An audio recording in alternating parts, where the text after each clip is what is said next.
Tô usando aqui essa câmera do celular, tem outra pessoa ligada aí com meu nome, sou eu, tá certo? Então quem quiser me ver, tô aqui nessa câmera do celular. Para pessoas que estão assistindo depois, eu tô aqui nessa câmera aqui. Pessoal, lembrando para vocês que estão assistindo depois, para vocês vão ver esse vídeo depois, que depois dessa aula vocês têm que assistir um vídeo que é a segunda parte da aula, tá certo? E agora a gente vai começar a discussão sobre, continuar a discussão sobre terra, mas agora entendendo a terra como mercadoria. Nós na aula passada discutimos terra como símbolo de poder e agora nós vamos discutir terra como mercadoria. Então essa segunda aula, nós temos duas perguntas para responder.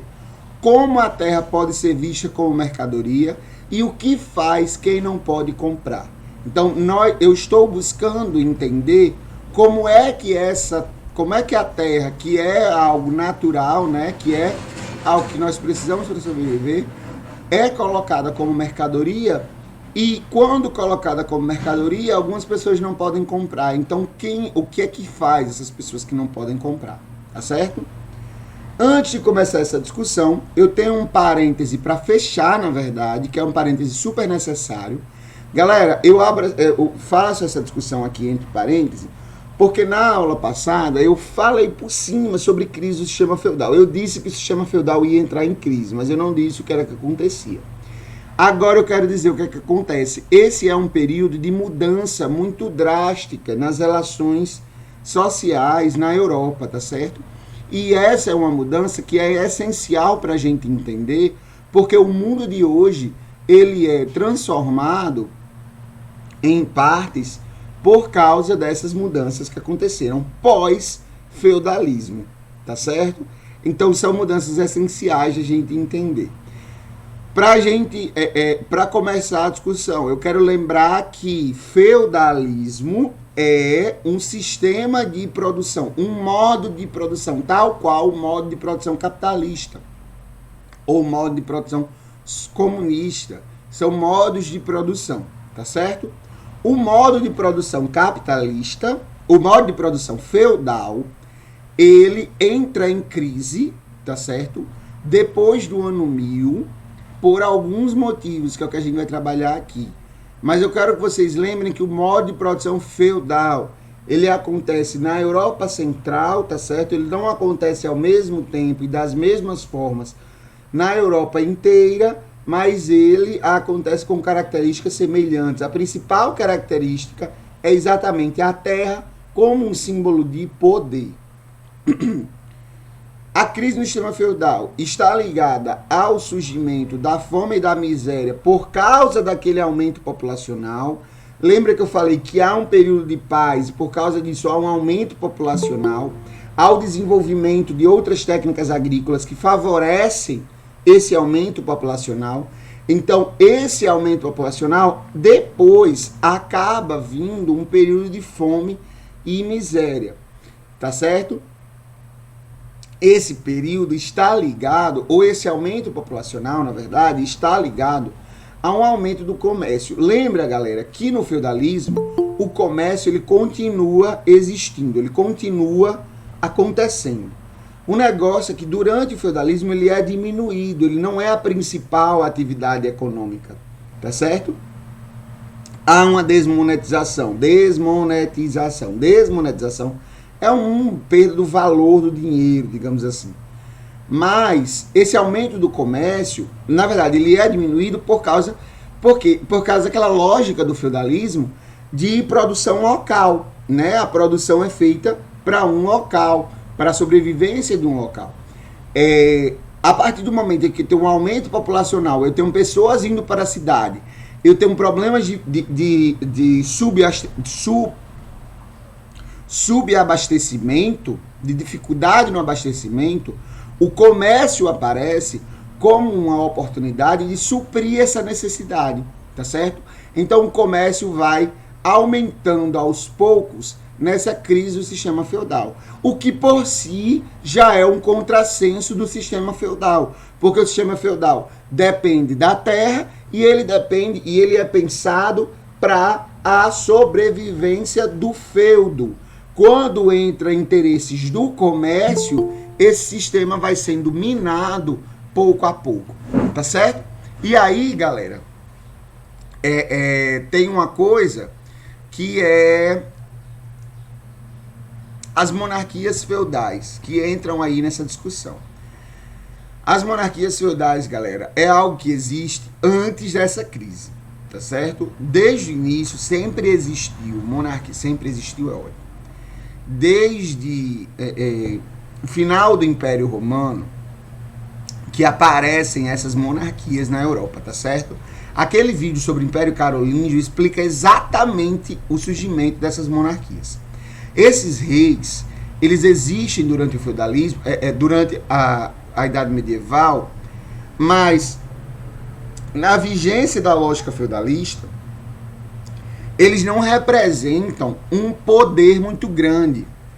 Eles seriam mais um senhor feudal, tá certo? Mas eles são senhores feudais maiores, digamos assim. Eles são senhores feudais que congregam outros senhores e que têm o maior feudo. São eles que dividem a terra e dão essa terra para os senhores feudais. Eles que distribuem os feudos. Os reis, eles existem, mas eles não são essa figura de poder, né, tão forte na política da Idade Média. Por quê? Porque o poder está ligado a um poder central, a um poder local, tá certo? O senhor feudal representa essa força, esse poder de controle muito maior do que o do rei. Mas os reis existem, tá certo? Com o aumento do comércio, com essa consequente crise do sistema feudal, as monarquias, elas se aliam com uma burguesia. Essa burguesia, galera, não é ainda a mesma burguesia do capitalismo. Ela é um ancestral dessa burguesia que nós temos hoje, tá certo? Esse ancestral da burguesia, eles são aqueles moradores dos burgos, por isso burguesia. Os moradores dos burgos, que é a região que está ao redor dos feudos, tá certo? São pessoas que não são servas, tá certo? São trabalhadores livres, e eles não dependem única e exclusivamente do feudo. Eles são comerciantes, mercadores, são banqueiros, são pessoas que vivem à margem, entre aspas, daquela sociedade, tá certo? E esse viver à margem acaba fazendo com que elas se aliem aos reis, tá certo? Por que eles se aliam aos reis? Com o desenvolvimento do comércio, com o aumento do comércio, é preciso de algumas coisas que só os reis podem favorecer. Por exemplo, eu tenho um feudo e no meu feudo eu cobro uma taxa para quem vier comerciar. Maria Rita tem outro feudo, mas no feudo dela ninguém cobra nada. Você pode entrar lá para comerciar à vontade. Débora tem outro feudo. No feudo de Débora é uma moeda diferente do meu feudo, que é a mesma moeda lá de Maria Rita. Enfim, há uma confusão de poderes locais, tá certo? Essa confusão de poderes locais desfavorece o comércio. Quando eu tenho o aumento das atividades comerciárias, esses comerciários se aliam com a monarquia porque a existência de um poder central, certo, favorece essa organização. O rei é quem vai poder investir no melhoramento de estradas, no melhoramento das cidades, no desenvolvimento de uma moeda única que atenda às necessidades dos comerciários. Então, conforme essa burguesia, certo, vai representar maiores ganhos econômicos, ela vai conseguindo mais poder junto, né, uma maior capacidade de articulação junto com o rei, tá certo? E aí as duas outras coisas que são golpes fatais, né, no modo de produção feudal, são as mudanças climáticas. A Europa passa por um período de seca, tá certo? São as mudanças climáticas e logo em seguida a peste negra. A peste negra, que é uma peste vinda do Oriente, e ela acaba se proliferando muito rápido na Europa. Isso se dá principalmente porque não tem o desenvolvimento de uma medicina, né, muito tão boa quanto, por exemplo, nós temos hoje, e não havia a noção, por exemplo, de que uma peste viral ou uma pandemia viral poderia ser contida pelo isolamento social, né? É aí, nesse momento, em que a humanidade descobre que é necessário se isolar os doentes e se isolar os infectados para que não se infecte mais gente. Apesar da medicina não ser tão avançada como a de hoje, né? Mas você percebe que é um problema, né, que já foi superado, pandemias globais nós não temos mais, não acontece mais esse negócio de pandemia global. E assim, quando acontece, todo mundo acredita nos cientistas, todo mundo acredita na ciência, se acontecer, não a pandemia global que eu tô falando, que hoje não acontece. Se acontecer, né, todo mundo vai acreditar nos cientistas, já sabe que isolamento social é a melhor forma de conter, né? Porque a gente já teve uma pandemia há mais de 2.000 anos na Europa. Então faz mais de 2.000 anos que a gente sabe que isolamento social ajuda a conter uma pandemia. Mais de 2.000 anos. Mas, né? Se acontecer uma pandemia agora, a gente já sabe disso, né? Não vai acreditar em crendices populares, em religião que vai conter a pandemia, e não vai acreditar que a pandemia é uma peste ou uma praga enviada pelo outro mundo ou pelo Oriente para matar todo mundo, né? A gente não acredita mais nisso, a gente já sabe que isso não vai acontecer, porque já aconteceu, né? No final da Idade Média, há mais de 2.000 anos, isso aconteceu, tá certo? Mas nós temos aí a peste negra como uma coisa que acaba sendo o golpe final no modo de produção feudal. E aí, galera, tem uma coisa engraçada até, que é o paradoxo das relações de trabalho causada pela peste negra. Olha só, essa descrição que a Silva Frederici faz desse momento. Eu quero ler porque eu acho esse trecho incrível. E eu acho essa ideia de que isso aconteceu algo revolucionário. Assim, eu acho muito massa. A peste negra, senta que lá vem a leitura. A peste negra, que matou em média entre 30% e 40% da população europeia, constituiu um dos momentos decisivos no decorrer das lutas medievais. Esse colapso demográfico sem precedentes ocorreu depois da Grande Fome, que havia debilitado a resistência das pessoas contra doenças, e mudou profundamente a vida social e política da Europa, praticamente inaugurando uma nova era. As hierarquias sociais foram viradas de cabeça para baixo, devido ao efeito nivelador da mortandade generalizada. A familiaridade com a morte também debilitou a disciplina social. Diante da possibilidade de uma morte repentina, as pessoas já não mais se preocupavam em trabalhar ou em acatar as regulações sociais e sexuais. A tentativa, ao máximo, de se divertir, festejar o quanto podiam, sem pensar no futuro. Até o final do século XIV, a recusa a pagar o aluguel e a realizar serviços havia se transformado em um fenômeno coletivo.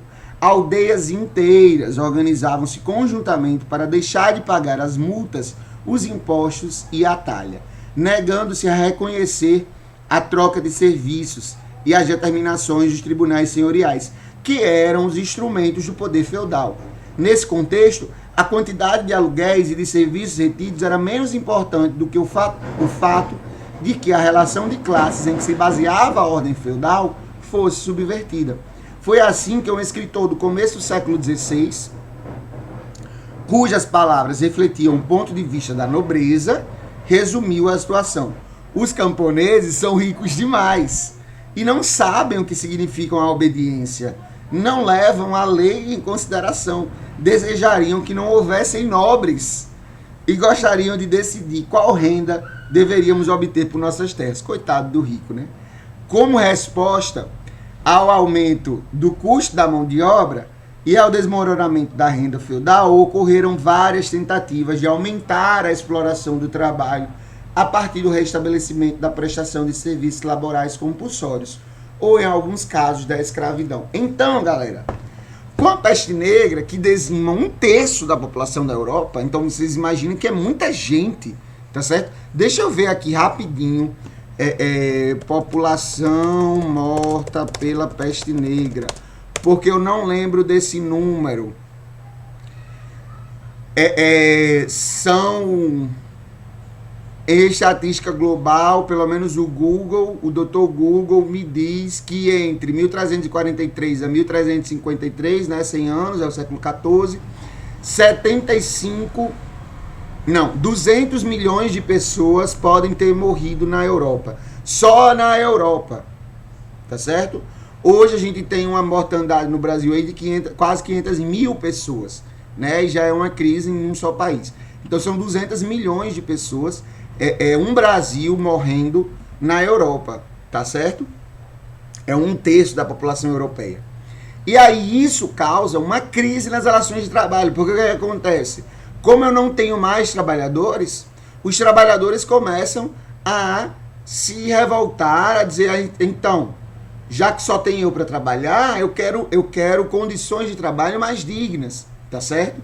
E aí você tem aquela insubordinação do servo, que eu falei lá na aula passada, muito maior, inclusive sendo feitas por aldeias inteiras, como a Silvia Frederici fala, né? Então, eles se levantam contra o mando do senhor feudal, porque eles estão em uma condição de vida melhor e porque a morte é a única coisa que se apresenta como futuro para eles. Todo mundo morreu, então eles percebem que, se eu vou morrer também, eu quero pelo menos viver em paz. E aí quando aumentam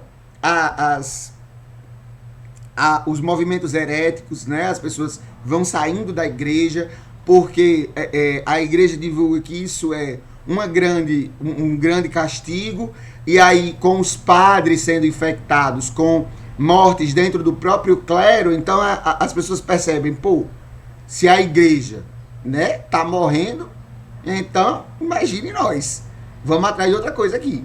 Então há o aumento dos movimentos heréticos, há um movimento de saída para os campos, quer dizer, de fuga para o mato, que a gente chama assim, né, fugiu para o mato, para se estabelecer outras sociedades, outros modelos de sociedade, né, porque aquele modelo de sociedade está ruindo, aquele modelo de sociedade está em uma crise sem precedentes. São 100 anos de uma peste que mata 1/3 da população da Europa.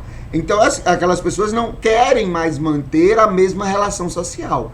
Então vai se transformando, né? É um paradoxo inaugurado por causa da peste negra nas relações de trabalho.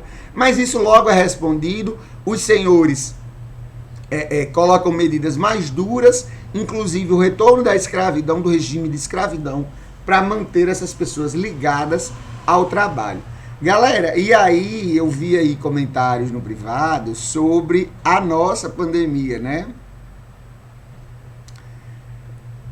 O que seria depois da nossa pandemia. Eu sinto fazer o papel de advogado do diabo, mas depois dessa pandemia é muito difícil que isso daqui aconteça novamente, por um simples motivo. O modo de produção, galera, e agora eu estou falando como modo de produção, tá certo? O modo de produção, vou ser bem técnico, o modo de produção feudal, ele não trabalha com a perspectiva de um exército de reserva. O que é o exército de reserva? É a população de desempregados, tá certo? Ele não trabalha com essa perspectiva, inclusive porque o modo de produção medieval é um modo de produção baseado na subsistência, não é no lucro. Porque não tem uma perspectiva de lucro para uma sociedade estamentária, né? Em todo mundo já tem o seu trabalho definido.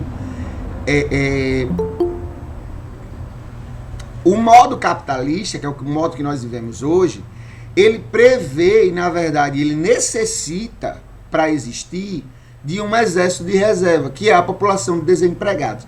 É por isso, galera, que em momentos de crise, ao invés das relações de trabalho melhorarem, como melhorou na Idade Média, ao invés para a gente, né, para o trabalhador, ao invés das relações de trabalho melhorarem para o trabalhador, logo surgem pessoas dizendo que é necessário se fazer uma reforma das relações de trabalho, mudar as relações de trabalho, modernizá-las, né? Uma palavra muito bonita.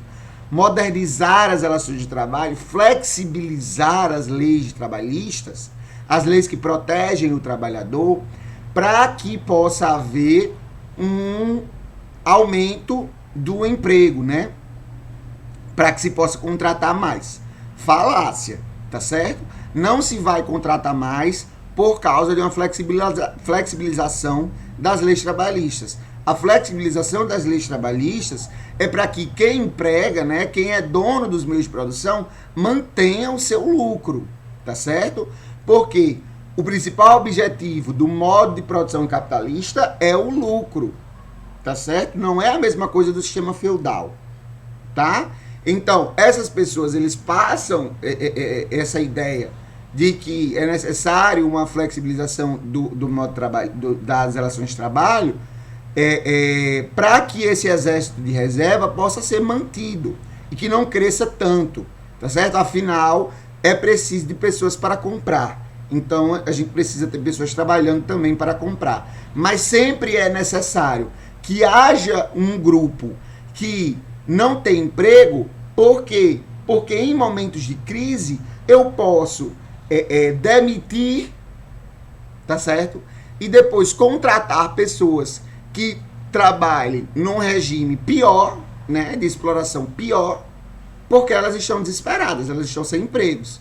Então elas entram em qualquer regime de exploração, tá certo?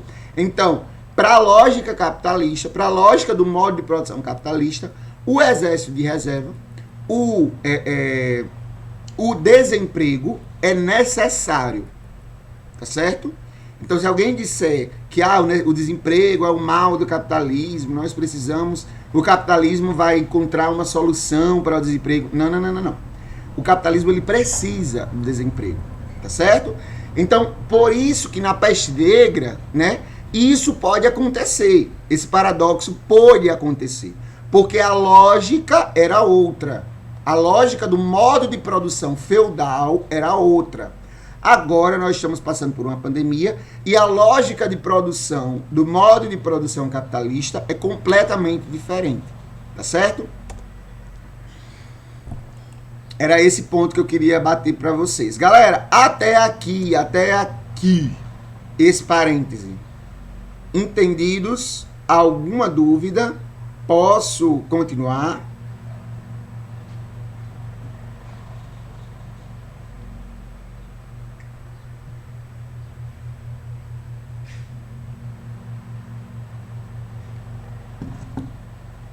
Tudo bem, né? Top. Uma dúvida. Vocês já ouviram falar da palavra reforma agrária? O que essa palavra significa? O que essa expressão significa? E outra coisa. Se vocês sabem o que ela significa, vocês acham que ela é necessária no Brasil? Deveria ser feita uma reforma agrária no Brasil? Algumas pessoas estão respondendo já. Abram o microfone para que as pessoas que vão assistir depois possam ver essa explicação e me expliquem, por favor, o que é que significa reforma agrária?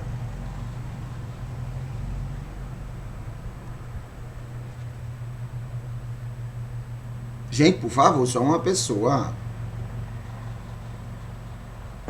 Professor, pelo que eu entendi, assim, quando eu fui fazer uma redação, aí foi justamente sobre esse tema.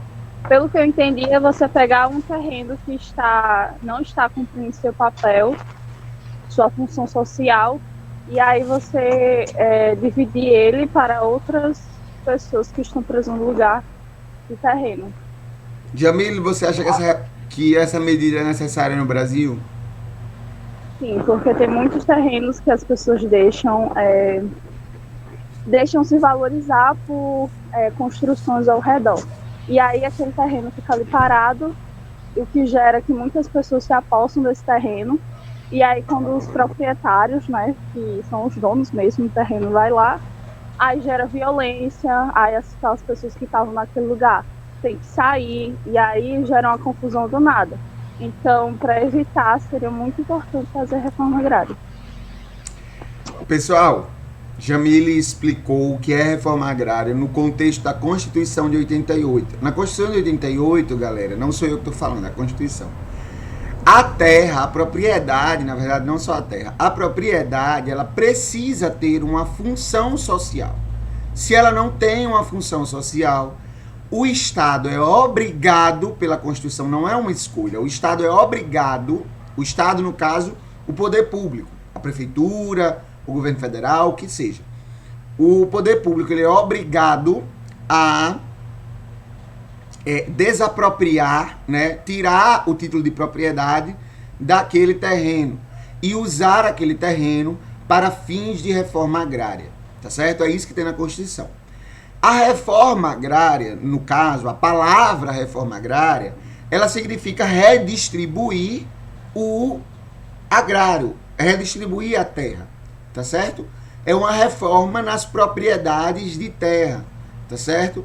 Então, ela é feita exatamente quando a gente tem grandes propriedades, né, sem ser utilizadas, então é necessário que se redistribua essas propriedades. E ela é uma luta social no Brasil, ela é usada como uma reivindicação social no Brasil por causa de alguns cenários que nós temos, que são esses cenários que nós vamos entender agora, tá certo?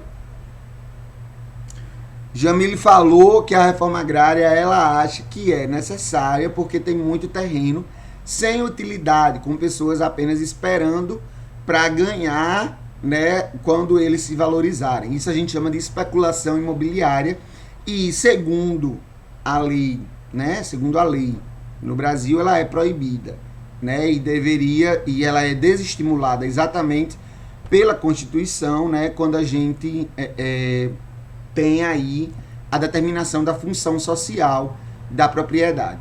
Galera, uma coisa que eu gostaria de deixar bem claro, reforma agrária não significa pegar a sua casinha que você está morando hoje e dividir com alguém que não tem casa. Não significa isso.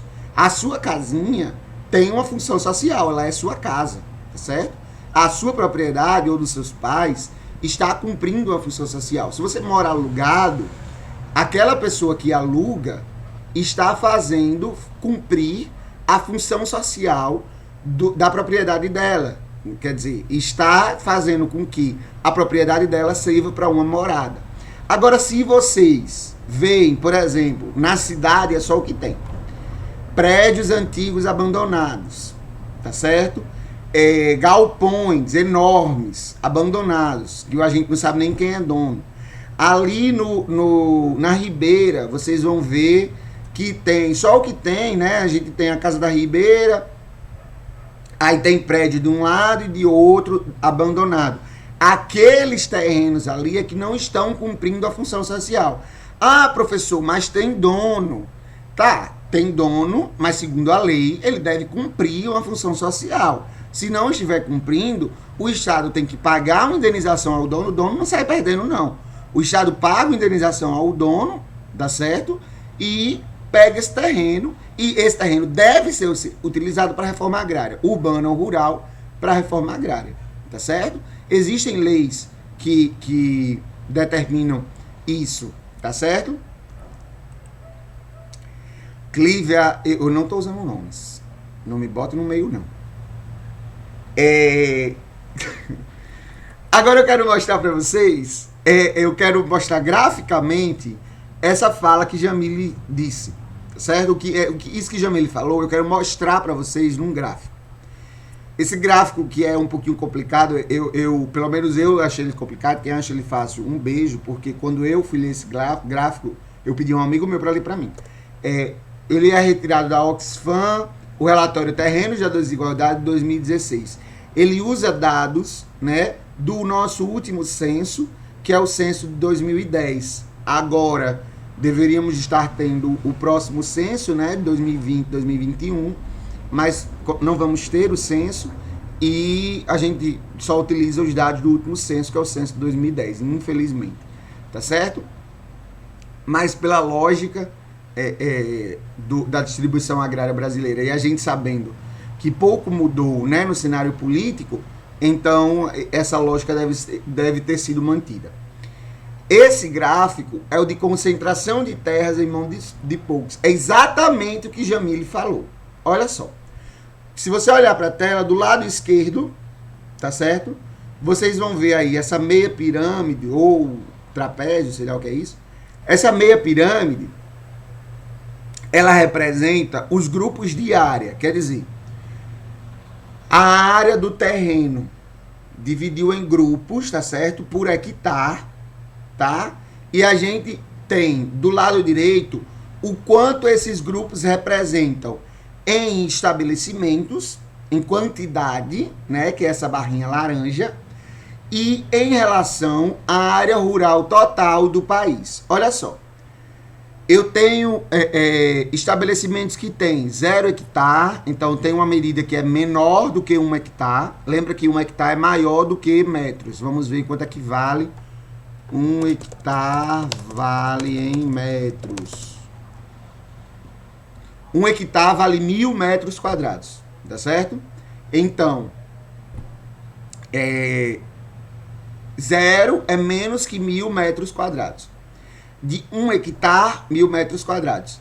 De 1 a 5, 5 a 10, 10 a 20, 20 a 50, 50 a 100, até mais de 2.500 hectares, mais de 2.500. São 2.500.000 metros quadrados de terra, tá certo? 2.500 de hectares, ok? Eu acho que é 2.500.000.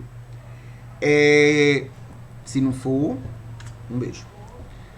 E aí, a gente tem esses grupos, tá certo? Do lado direito, nesses níveis aí, em laranja, nós temos esses grupos em números, contando 1, 2, 3, 4. Então, a gente tem a quantidade de estabelecimentos com determinada área. E a quantidade em relação à área total rural do país. Então, de toda a área que nós temos hoje no Brasil para plantar, rural, que pode ser usada pela plantação, certo? Então você tira aí as zonas urbanas, você tira os locais que são áreas de proteção, comunidades indígenas, enfim, tira esse território, que já é muita coisa, tá certo? Ainda assim, sobra um grande território, porque a gente tem um país de dimensão continental. Dessa área total rural, o que é que esses estabelecimentos representam? É a barrinha amarela. Então, olha só. Em estabelecimentos de 1 a 5 hectares, que tem o tamanho médio de 1.000 a 5.000 metros quadrados, tá certo? De 1 a 5 hectares, a gente tem que eles são 22,6 ou 8% dos estabelecimentos, tá certo? Então, vamos dizer que das 100 fazendas que nós temos no Brasil, vamos imaginar que são 100 fazendas, 22 dessas fazendas têm de 1 a 5 hectares, tá certo? 3 fazendas, 3 tem mais de 2.500 hectares, mais de 2.500.000 metros quadrados, tá certo? 3 dessas 100, vamos imaginar que no Brasil tem 100 fazendas, 22 tem de 1 a 5 hectares. 3, só 3, tem 2.500 hectares. Tá certo? Mas essas 3, pensando na área rural total do país, essas 3 fazendas representam 30% do total da área rural do país. Certo? Enquanto aquelas 22 representam 0,9% da área total rural. Então, o que é que a gente tem? Que nós temos muitas propriedades pequenas e poucas propriedades grandes. Mas essas muitas propriedades pequenas representam pouco na área total rural do país, tá certo? E essas propriedades grandes, apesar de serem poucas, representam muito mais quando a gente vê o total rural do país, tá certo? Apesar disso, só o que nós temos é pessoas sem terra, né? Pessoas que precisam da terra para trabalhar e não têm a terra para trabalhar. Só o que nós temos visto é o problema do êxodo rural, pessoas saindo do campo para a cidade. Por que isso é um problema? Porque daqui a pouco não vai ter gente para trabalhar no campo e as cidades vão estar inchadas, superlotadas, tá certo? Então o êxodo rural é um problema, tá? Então é esse o cenário rural, né? Esse é o cenário gráfico da distribuição de terras do Brasil. No Brasil, nós temos grandes propriedades na mão de poucas pessoas. Quem está dizendo isso não sou eu, é o censo de 2010. Tá certo? Maria Rita, como assim? Me fala um pouco mais, se você quiser, né? Se não for dar processo, me fale um pouco mais. Maria Rita?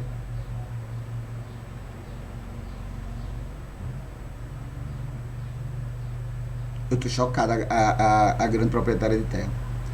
A sua família trabalha com exportação?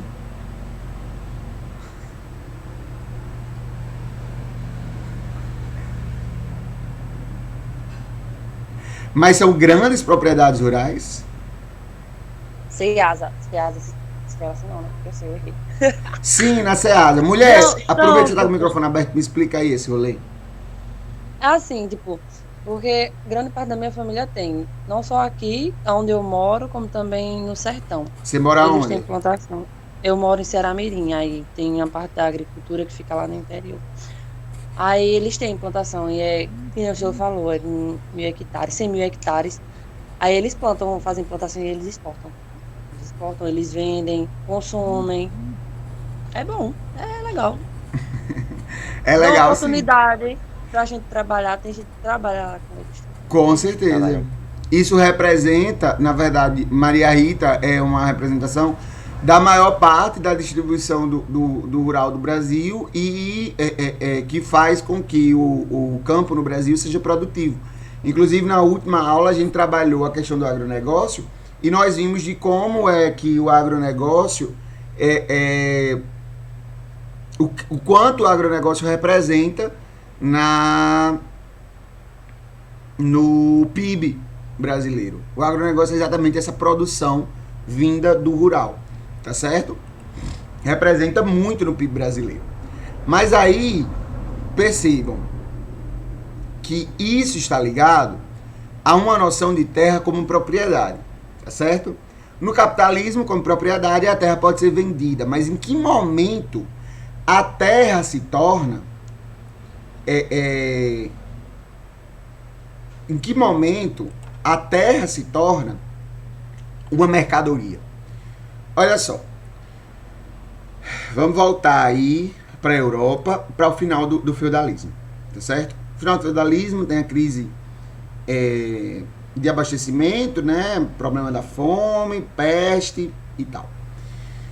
Os reis feudais precisam redistribuir, e aí é feita uma reforma agrária, né? Precisam redistribuir a terra. Por quê? Porque eu preciso de uma produção maior para atender as necessidades da cidade. Tá? As pessoas não estão mais vivendo no campo e não estão trabalhando para sua própria sobrevivência. Eles estão vivendo na cidade, precisam comprar alimentos. Tá certo? Então eu preciso aumentar essa produção. E aí nós vemos na Europa a política do cercamento. Galera, atenção aqui. Preste atenção aqui, que é importante vocês entenderem isso, que é exatamente a resposta da primeira pergunta. A política de cercamento. A política de cercamento é exatamente o que ela diz. Cercar um pedaço de terra. O que é que os reis feudais fazem? As monarquias feudais fazem. Dividem a terra, dividem os antigos feudos, tá certo? Essas monarquias dividem os antigos feudos para que eles sejam usados por pessoas que possam produzir naquele feudo, certo? Que tenham dinheiro para investir naquele pedaço de terra. Essa é a política de cercamento. A política de cercamento modelo, digamos assim, a que mais é comentada, é a política de cercamento inglesa, que distribuiu, né, o que a gente tem as marcas, os condados, enfim, aquela nobreza distribuiu aquelas terras da nobreza. Meu Deus do céu, meu ventilador acaba de cair, eu levei um susto do caralho, puta que pariu, peraí.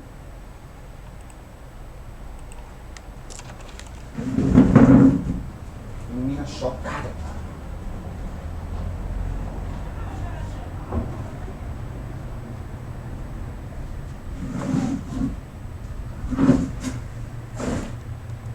Meu pai do céu, foi só o ventilador que caiu. E esse ventilador é guerreirinho. Só o que ele levou foi queda e ele segue firme e forte. E foi R$30. Continuando. Política de cercamento. Na Inglaterra, ele divide e distribui aquele território dividido para... que era da nobreza, né? Que era apenas do nobre, distribui para uma burguesia que está começando a ascender, né? Distribui para essa galera que está começando a ganhar dinheiro do comércio, né? Então, essa política de cercamento, ela começa a transformar a terra em mercadoria, porque a terra, ela começa a ter um valor de produção, certo? Atrelado a ela. Porque percebam, até o feudalismo, não é que isso não acontecesse, mas até o feudalismo, a necessidade principal é a sobrevivência de um grupo que está ligado àquela terra. Tá certo? Então eu planto para poder trocar a minha plantação por alguma coisa para poder sobreviver. Tá certo? Então durante o feudalismo a gente tem isso muito mais forte, né? É um modo de produção, certo? Mas a partir da crise do feudalismo, essa terra ela é vista como algo que produz alguma coisa. E ela produz algo que vai ser vendido. Então ela tem um valor atrelado a ela, uma capacidade de produção atrelado a ela. Tá certo? Esse valor, galera, é o que vai ser chamado por Marx depois, né, por outros autores, é o que é chamado nas ciências humanas como acumulação primitiva de capital. Por quê? Porque entre o feudalismo e o capitalismo nós temos um modo de produção, nós temos um comportamento na Europa, que é o mercantilismo, tá certo? Que é exatamente a predominância do comércio, tá certo? Isso pode ser visto como mercantilismo ou pode ser visto como um período pré-capitalista. O que é um período pré-capitalista? É o período em que as condições para o surgimento do modo de produção capitalista começam a se estabelecer. Uma dessas condições é a acumulação primitiva de capital. Essas pessoas estão ganhando terras pela política de cercamento, estão ganhando terras, tá certo? Estão produzindo a um custo baixíssimo, o que faz com que eles, terras que estão sendo muito mais produtivas, né? Porque está sendo distribuídos campos, então aqueles campos que eram abertos, né? Que era floresta, enfim, está sendo derrubado para tornar a terra mais produtiva. Essas pessoas estão produzindo muito e começam a guardar o que está sendo produzido, começam a guardar dinheiro, né? Porque durante o mercantilismo a gente tem uma volta da moeda e uma volta do comércio. As pessoas começam a guardar dinheiro. É esse dinheiro que vai dar sustentação à Revolução Industrial na Inglaterra depois e o início do capitalismo, tá certo? Então, esse processo, essa política de cercamento, ela é conhecida como uma política que é símbolo da acumulação primitiva de capital. Porque eu preciso de um capital para que depois venha a Revolução Industrial. Galera, e eu estou falando isso porque é importante vocês perceberem essa perspectiva que a gente tem dentro da política de cercamento, mas que transforma a terra em mercadoria, mas as pessoas que estavam vivendo nessa época não têm essa ideia, tá certo? Isso é algo que nós hoje podemos fazer, podemos ler sobre os acontecimentos passados. Mas não é que as pessoas estivessem recebendo a terra e o rei estivesse dividindo a terra pensando, pô, daqui a uns anos essa galera vai investir na indústria e a gente vai mudar esse modo de produção. Vai ser tudo. Não, a galera não está pensando isso. Há uma distribuição da terra para suprir uma necessidade da população, para suprir uma necessidade de produção que está acontecendo. Tá certo?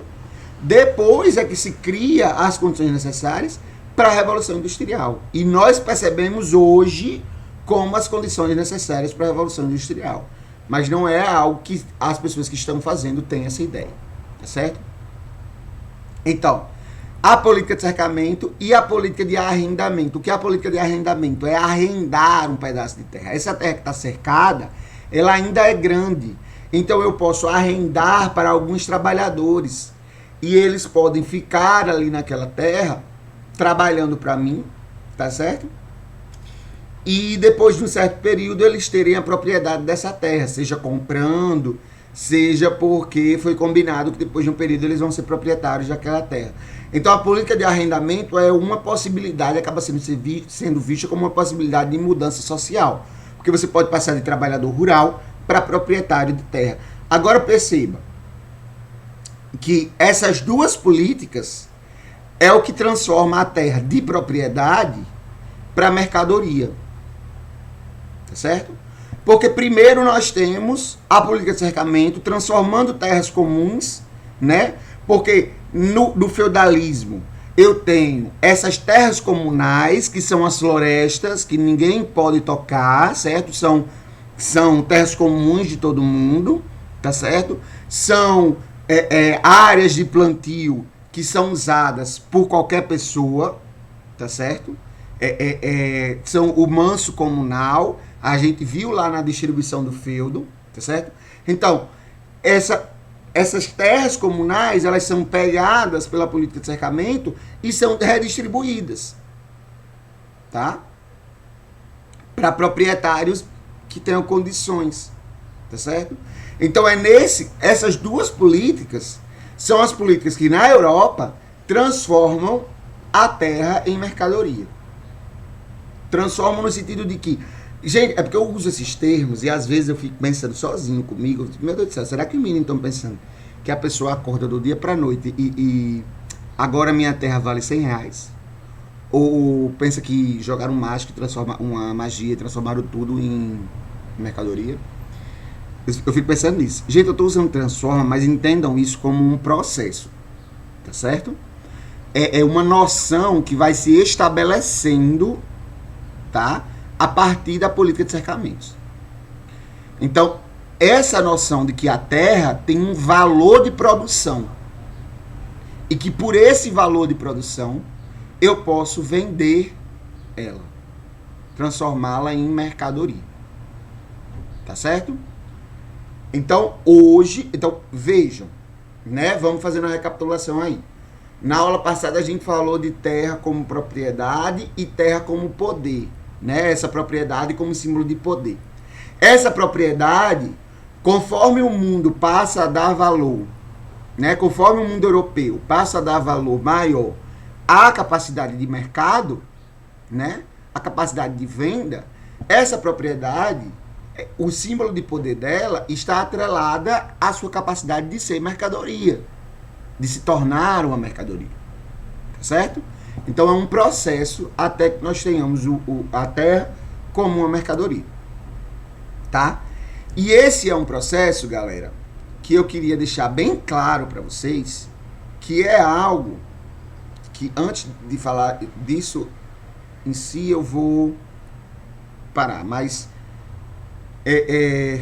eu queria deixar bem claro que é algo que cria as condições para o capitalismo, né? Que eu falei. A gente vai discutir isso mais detalhadamente mais para frente. Mas cria as condições para o capitalismo, tá certo? Mas essas condições, essa acumulação primitiva, ela só dá certo, ela só é possível porque essa política, essa noção de terra como mercadoria, atravessa o Atlântico e domina, coloniza a América. Então, mais uma vez, a gente tem que essa noção é uma noção colonial e ocidental. Ocidental porque ela é parida na Europa e ela funciona segundo uma lógica de favorecimento da Europa, de favorecimento do mundo ocidental, tá certo? E ela é colonialista. Por que ela é colonialista? Porque ela foi usada pelo colonialismo.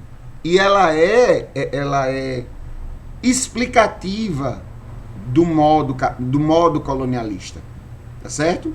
Então, a colonização, ela acontece exatamente, né, a marcha da Europa para a América, né, as invasões que acontecem da Europa na América, começam a acontecer exatamente em um período em que as relações na Europa estão sendo refundadas, em que eu tenho, logo depois da crise causada pela peste negra, em que eu tenho problemas de abastecimento, eu tenho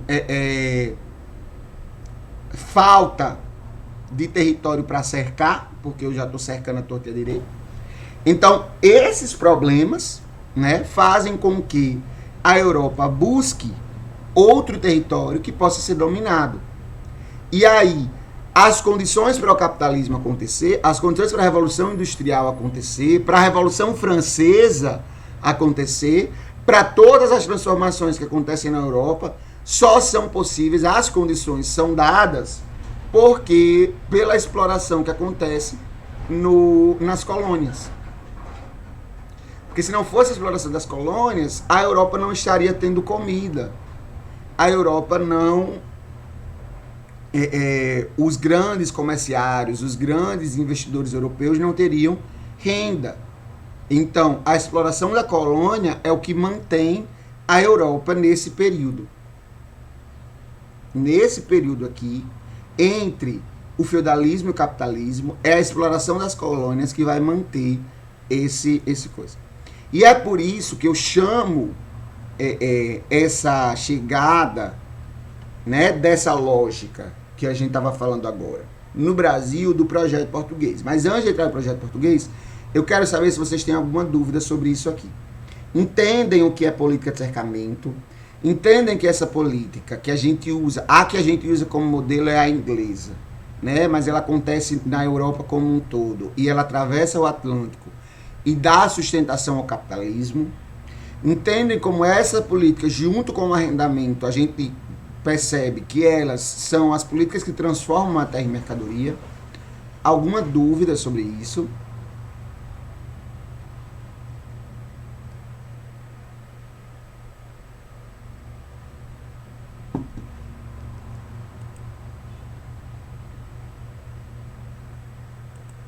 Nenhuma dúvida, né? Então vamos lá. O projeto português. No Brasil meridional, por volta de 6.500 a.C., grupos horticultores começaram a plantar milho, algodão, amendoim e porongos. Esses primeiros horticultores criaram também uma cerâmica utilitária, pequena e escura, cuja função era o armazenamento. Essa relação com o meio ambiente permitiu aos primeiros habitantes da Terra dos Papagaios disporem de diferentes nichos ecológicos e desenvolverem estratégias alimentares que tinham uma relação estreita com o mundo que os cercava. Os portugueses encontraram os descendentes desses grupos, gentes que seguiam praticando a agricultura, a coleta, a caça e a pesca, e que tinham a capacidade de deslocar-se com grande facilidade através das matas. Esse trecho é de Mari Del Priore, no livro O Ouro da História do Brasil. Galera, o livro de ouro da história do Brasil. Galera, nesse trecho, a gente percebe como é que a vida humana começa a se estabelecer na América, né? Onde hoje a gente chama América. Esses primeiros grupamentos humanos mantêm uma relação íntima com a natureza, uma relação que respeita os limites, né? E que vê a natureza, que vê, na verdade, a terra como como parte da comunidade. Então a terra é um agente comunitário. Ela é comunitária. Ela é de propriedade de todo mundo, não tem essa noção de propriedade individual, tá certo? E ela é um agente comunitário. Ela é parte da natureza, assim como o ser humano. Essa noção, ela é carregada ainda pelos povos indígenas hoje. Tá certo? Mas são esses povos que é essa noção de propriedade que os portugueses encontram. E qual é a noção de propriedade que os portugueses traz? A noção de propriedade individual, né? E de terra que vai ser uma mercadoria. Olha só. Eles trazem a política de Seis-Maria. A política de Seis-Maria, galera, a lei de Seis-Maria é, na verdade, a política de cercamento portuguesa. Tá certo? Mesma coisa, sendo que em Portugal. Em Portugal, ela é chamada de Seis-Maria, né? Que é uma faixa de terra. Eu expliquei bem direitinho o que era Seis-Maria na aula passada. Quem quiser mais detalhes, podem voltar ao vídeo da aula passada. Mas Seis-Maria é uma grande faixa de terra que é dada a pessoas que possam produzir naquela terra, né? Pessoas que tenham condições de produzir naquela terra. E ela é utilizada primeiro como uma medida para que se aumente a produção no campo, para garantir a sobrevivência na cidade. Então, você tem que ela é uma política de cercamento, né? Do jeito da política de cercamento inglesa, sendo que com outro nome, em Portugal, certo? E aí ela é trazida para o Brasil, e a partir do momento em que o Brasil é visto como um recurso a ser explorado, como uma terra a ser explorada, se cerca o Brasil, né? O que hoje a gente chama de Brasil, se cerca essa colônia. E aí essa Seis-Maria, essa política de Seis-Maria vai ser utilizada pelos donatários para dividir esse território, do jeito que foi dividido o território português, né? Para que esse território possa produzir, para garantir a produção da metrópole. Então, galera, isso vai ser dado, essas Seis-Marias brasileiras vão ser dadas a quem tem condição de vir de Portugal para cá e fazer produzir.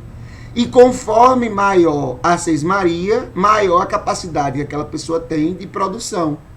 Então recebem os maiores pedaços de terra as pessoas com mais condições. Quem é rico cada vez fica mais rico, quem é pobre cada vez fica mais pobre. Bom, xibom, xibom, bom, bom. Entenderam?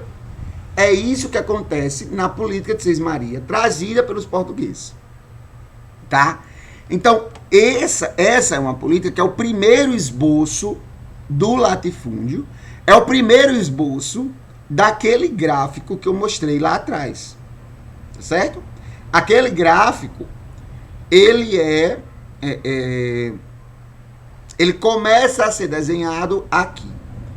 Percebam que eu não estou dizendo, galera, porque às vezes pode dar essa impressão, eu não estou dizendo que as mesmas famílias que receberam aquelas Seis-Marias estão hoje donas das Seis-Marias, porque a gente tem muita coisa acontecendo, povo morrendo, crise, a gente tem venda, tem outras coisas acontecendo, tá certo?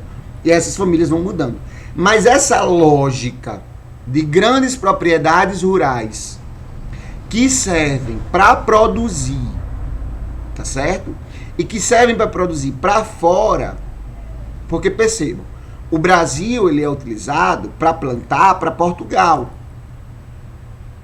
Na aula passada a gente viu que nós estamos passando por um período de crise e ao retorno da fome como um problema social no Brasil. Existem pessoas que voltaram à fome. A insegurança alimentar, que é não saber o que vai comer, voltou a ser um problema no Brasil. E aí, apesar disso, o agronegócio consegue manter a melhor uma produção significativa e consegue manter os rendimentos da safra. Por que ela consegue manter isso? Porque está vendendo para fora. Certo?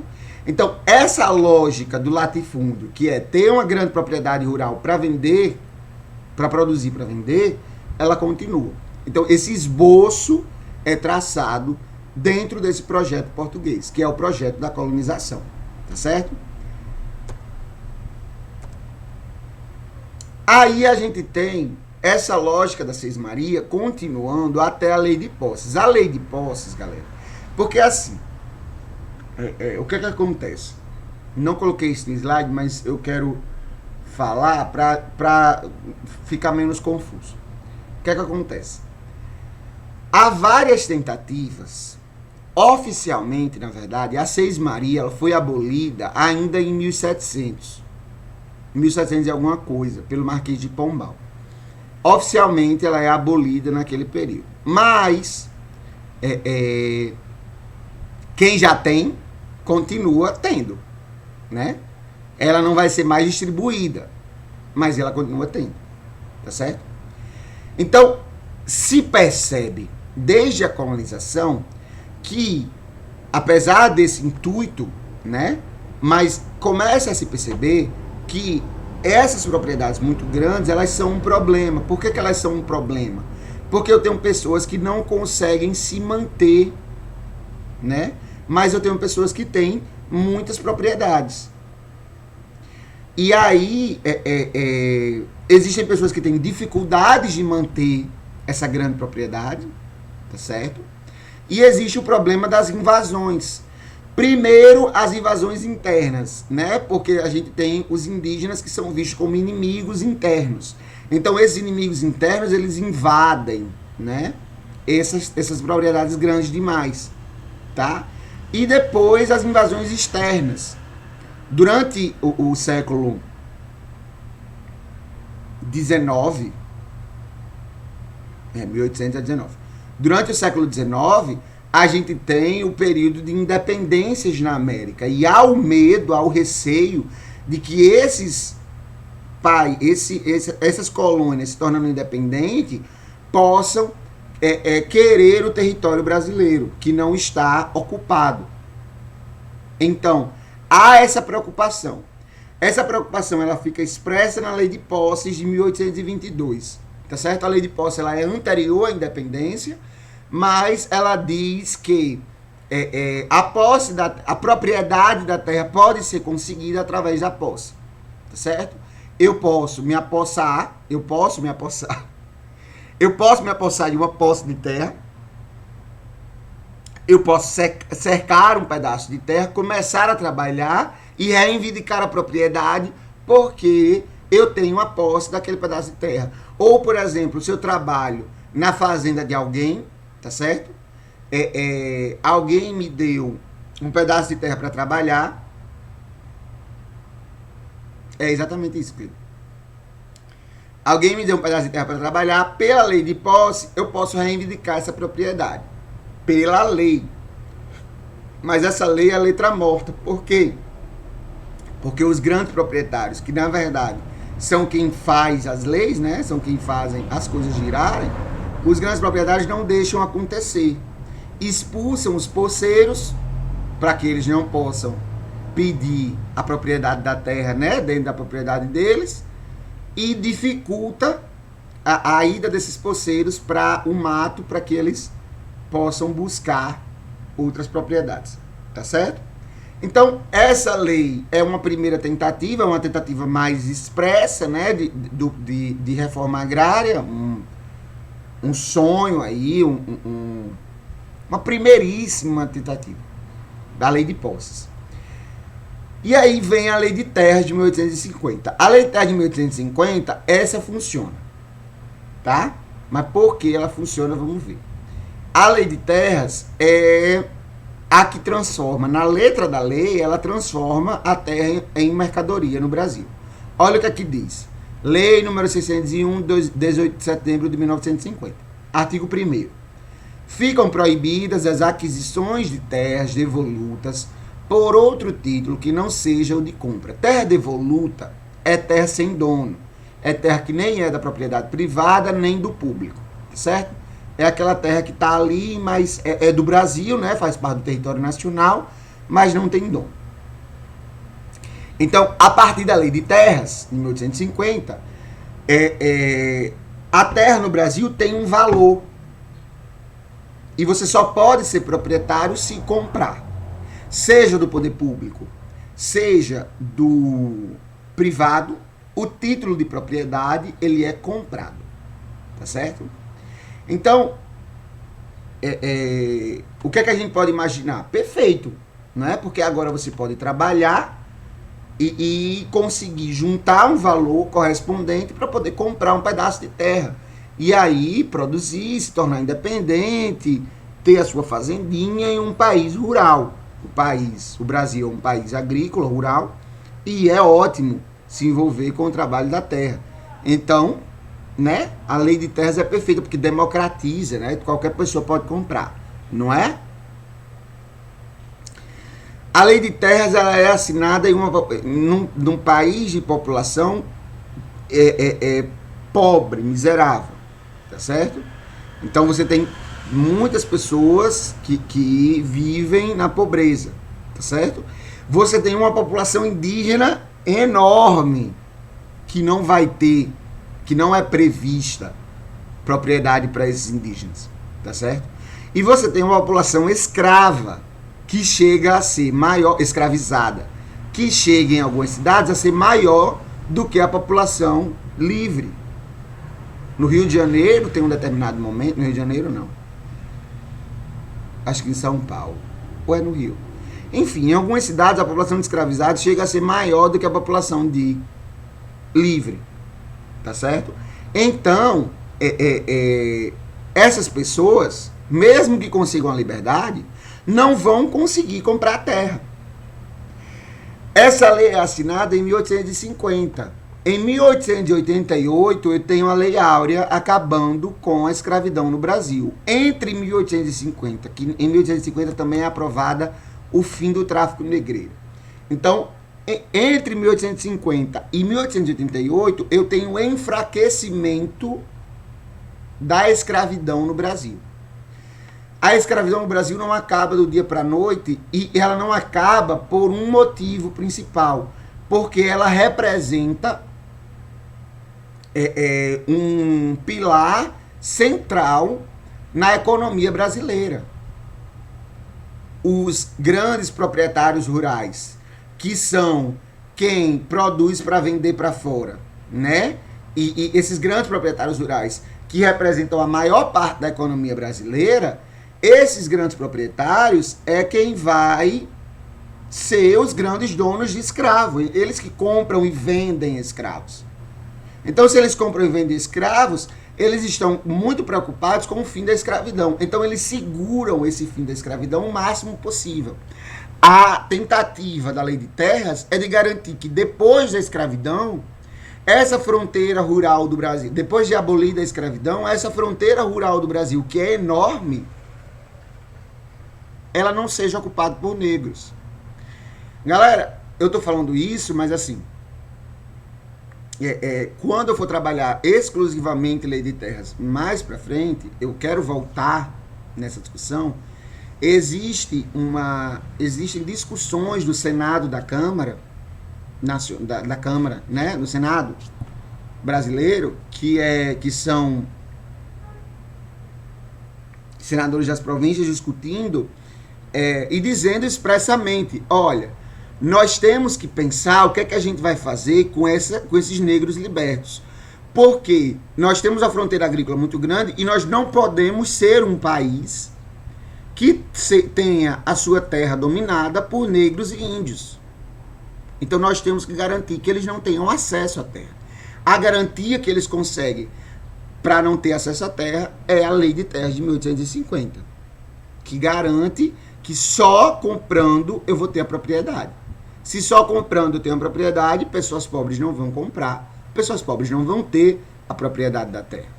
Então, a lei de terras que transforma a terra em mercadoria, ela é uma lei pensada por escravocratas para garantir que o país não seja dominado por negros, né? Então, galera, isso é um problema, porque perceba, isso é um problema que eles observam nos Estados Unidos. As colônias do norte, elas liberam a escravidão mais cedo, né, do que as colônias do Sul. E o que é que os negros fazem? Das colônias do Norte, os libertos, né, começam a estabelecer suas vidas. Quando é assinada a lei de libertação dos escravos da colônia do Sul, nas colônias do Sul, né,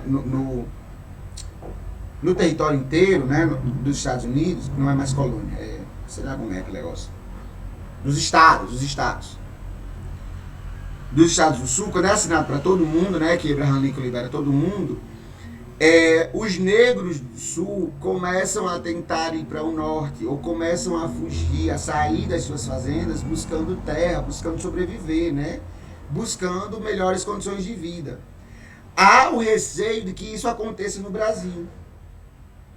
Então, para que isso não aconteça no Brasil, eu assino uma lei que garante que as pessoas não vão ser, quando libertas, não vão buscar essa grande fronteira rural que a gente tem, tá certo? Essa lei acaba sendo um fator de empobrecimento da população rural, porque a população rural vai acabar sendo sempre trabalhadora, né? Ela não vai conseguir a propriedade da terra, e um consequente êxodo rural, porque com a população empobrecida, ela busca a cidade para poder se manter, né? Então, a lei de terras acaba causando empobrecimento da população rural, tá certo? Galera, só esse videozinho aqui, esse vídeo é uma cena do Alto da Compadecida, e o Alto da Compadecida é uma peça de Ariano Suassuna. Ela se passa mais ou menos na década de 20, tá certo? Ela foi transformada em filme nos anos 2000, e pra mim é o melhor filme do cinema nacional. Eu acho que, assim, é um filme simbólico, ele é incrível. O roteiro, tudo desse filme é incrível. E a adaptação para o cinema, né? Porque a peça já é muito bem escrita, e aí ela é transformada no cinema de maneira maestral. Mas preste atenção nessa cena, e preste atenção principalmente no diálogo entre o Major Antônio de Brito Moraes e o padre.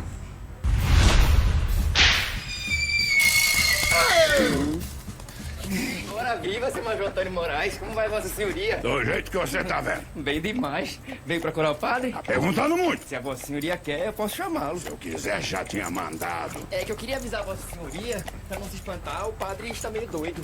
O padre. Doido. O padre está de um jeito que não respeita mais ninguém e com mania de benzer tudo.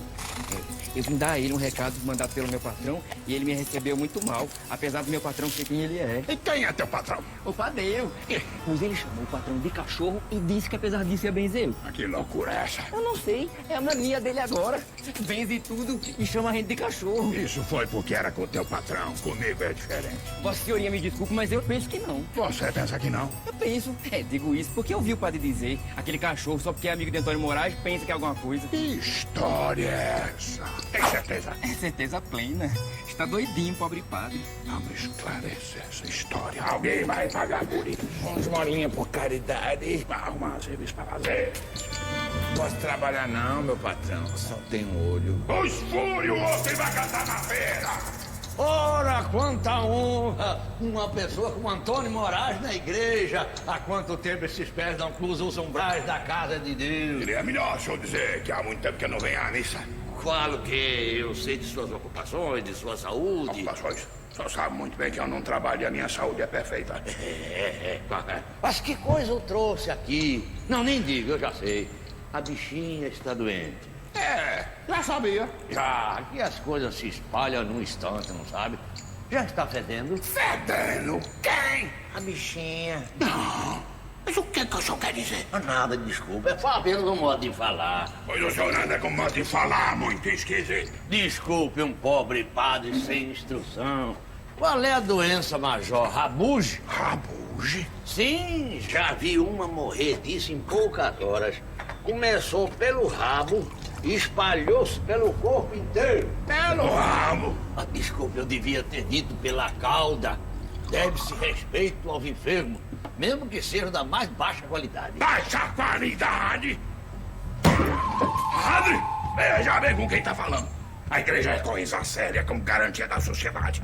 Mas tudo tem um limite. Mas o que foi que eu disse? Baixa qualidade. Fique sabendo que meu nome todo é Antônio Noronha de Brito Moraes. E esse Noronha de Brito veio do Conde dos Arcos, ouviu? Gente que veio nas caravelas, ouviu? Sem dúvida. E na sete os antepassados da bichinha também vieram nas galeras, não é isso? Claro. Se os meus antepassados vieram, os dela vieram também. O que é que o senhor tá querendo insinuar? Que por acaso a mãe dela... Uma cachorra? O quê? Uma cachorra. Repita. Eu não vejo mal nenhum em repetir. A mãe dela não é mesmo uma cachorra? Padre, eu só não mato porque o senhor é padre e tá louco. Eu vou me deixar o bicho. Você tinha razão. Apareça dos anjos que não te arrependerá. Alguém me diga, pelo amor de...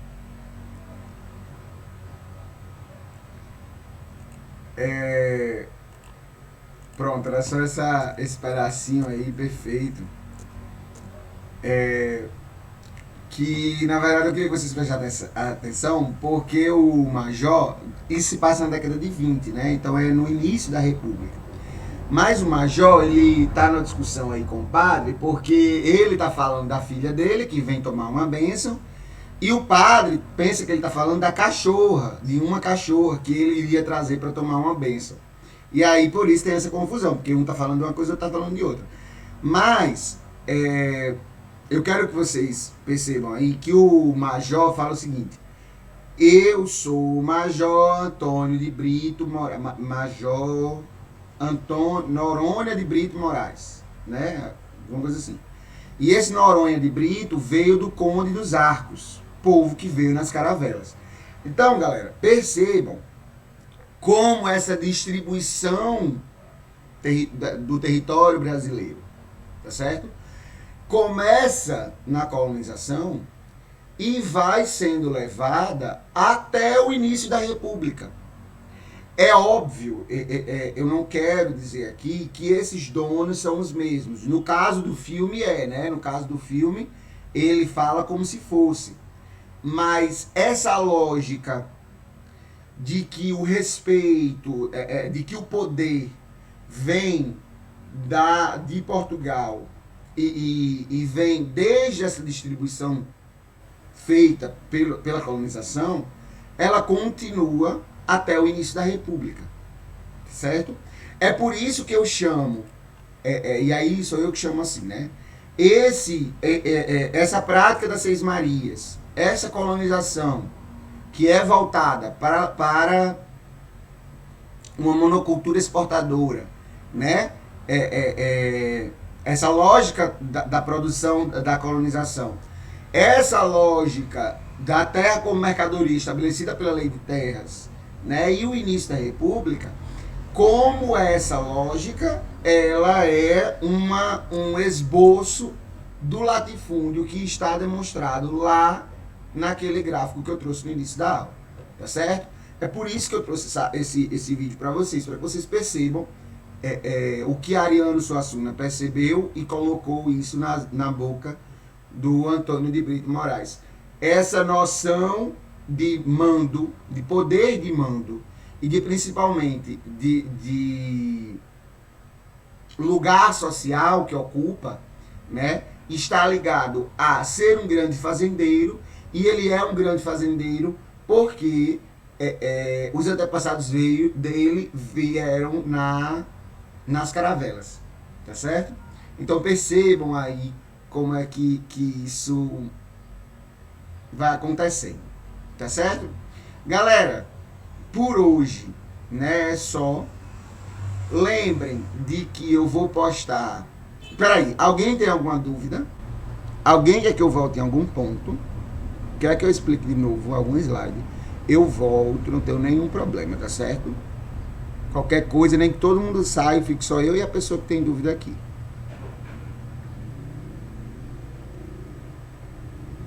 Tudo de boa? Então é o seguinte, até aqui é isso. A partir...